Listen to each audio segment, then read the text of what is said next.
Exit पोलचे अंदाज चुकणार? 4 जूनला नेमके काय होणार? सध्या देशात एक्झिट पोलचे वारे वाहत आहे. सर्वच एक्झिट पोलचा कल पाहता पंतप्रधान नरेंद्र मोदी हे तिसऱ्यांदा पंतप्रधान होणार हे स्पष्ट झाले आहे. एनडीएला स्पष्ट बहुमत मिळत असल्याचे समोर येत असून इंडिया आघाडीचे नेते मात्र या मतदानपूर्व चाचण्या मान्य करायला तयार नाहीत. त्यांच्या मते एक्झिट पोलचे आकडे फसवे आहेत. 4 जूनला प्रत्यक्ष निकाल लागेल तेव्हा एक्झिट पोलचे अंदाज चुकण्याची नक्कीच शक्यता आहे. नेमके काय होईल?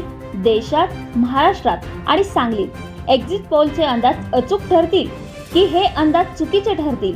नरेंद्र मोदी पुन्हा पंतप्रधान पदाची शपथ घेतील की इंडिया आघाडीचे स्वप्न साकार होईल? या व्हिडिओच्या माध्यमातून ते जाणून घेण्याचा प्रयत्न करूया. एक्झिट पोलनुसार देशात भाजप आघाडीला 330 ते 370 जागांचा अंदाज वर्तवण्यात आला आहे, तर इंडिया आघाडीला 150 ते 200 जागा दर्शवण्यात आल्या आहेत. काही चाचण्यांमध्ये भाजपला 400 जागाही दाखवण्यात आल्या आहेत, तर काही पोलमध्ये इंडिया आघाडीला 290 जागा दर्शवण्यात आल्या आहेत. महाराष्ट्रातही भाजपला 24 ते 35 जागा तर इंडिया आघाडीला 13 ते 23 जागा मिळण्याचा अंदाज वर्तवण्यात आला आहे. सांगलीची जागाही भाजप गमावणार असल्याची शक्यता वर्तवण्यात आली आहे. आता यापैकी अनेक अंदाज चुकण्याची शक्यता आहे आणि 4 जूनला वेगळेच दृश्य समोर येणार आहे. एक्झिट पोल म्हणजे निकालही नाही आणि भविष्यकथनही नाही.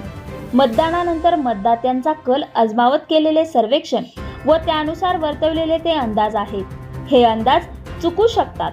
आजवर अनेक वेळा ते चुकले आहेत. अर्थात आकडेवारी चुकते, कमी जास्त होऊ शकते. मात्र या सर्वेक्षणात जो मतदात्यांचा कल दर्शविला जातो तो फारसा चुकत नाही. यामुळेच ही आकडेवारी चुकणार तर आहेच. सर्वसाधारण कल पाहता देशभरातून मोदींच्या बाजूने मतदारांचा कल असल्याचे स्पष्ट झाले आहे. असे असले तरी देशभरात आणि राज्यात काही ठिकाणी चुरशीच्या आणि अटीतटीच्या लढती होत आहेत. अशा लढतीत भाजप पराभूत होत असल्याचे दर्शवण्यात आले आहे. उदाहरणार्थ पाहायचे तर सांगली, सातारा, माढा, नगर, नाशिक अशा महाराष्ट्रातील जागा महाविकास आघाडीला दर्शवण्यात आल्या आहेत. मात्र एकंदरीत राष्ट्रीय कल पाहता या जागांवर कमी अधिक मताधिक्याने भाजप उमेदवारही विजयी होऊ शकतात. असेच देशभरातील महत्त्वपूर्ण लढतींच्या बाबत होऊ शकते. शक्यता गृहीत धरूनच एक्झिट पोल सावधपणे वर्तवण्यात आले आहेत. मात्र हे आकडे नक्कीच पुढे मागे होणार आहेत. 4 जूनला एनडीए आघाडीला देशात 400 पेक्षा जास्त जागा मिळतील. महाराष्ट्रात लढत काटेची असली तरी 35 पेक्षा जास्त जागा नक्की मिळू शकतील. आणि सांगलीत संजय काका पाटील यांच्या विरोधात जोरदार मोहीम राबवण्यात आली असली तरी राष्ट्रीय कल पाहता थोड्याफार मताधिक्याने ते विजयी होऊ शकतील. अर्थात हे सर्व अंदाज आहेत. निकाल येईपर्यंत असे अंदाज वर्तवले जाणारच आहेत.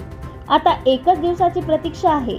4 जूनला दुपारनंतर पूर्ण चित्र स्पष्ट होणारच आहे.